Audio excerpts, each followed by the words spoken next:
यो बाबा कथी लयत बा दानी बनलो बताबू रे अपन खिस्सा सुनाबू यो बाबा कथी लयत बा दानी बनलो बताबू रे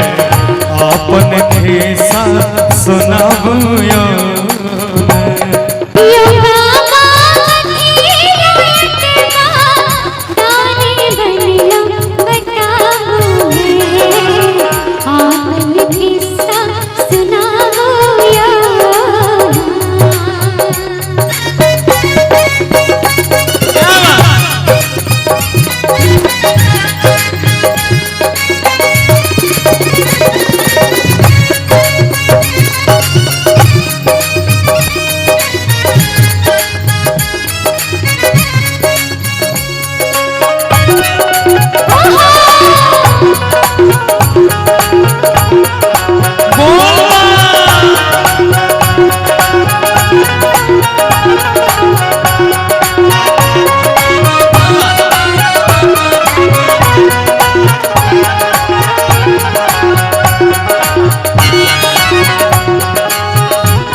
यो अपना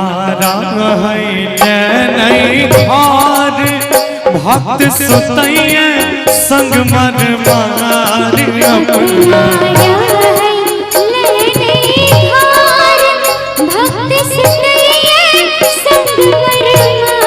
यो बाबा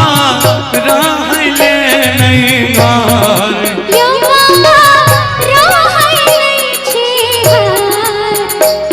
कि काथी मिलैया करके यो काथी मिलैया करके दान पुण्य समझाबू रे आपन खिस्सा सुनाबू यो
अपना बसहा के सवारी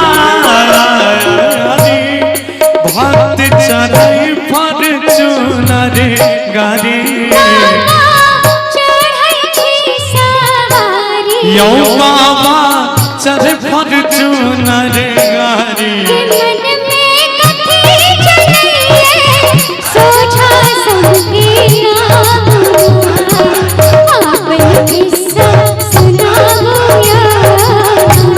यो भोले बाबा कथी लयत बा दानी बनलो बताबू रे आपन खिस्सा सुनाबू यो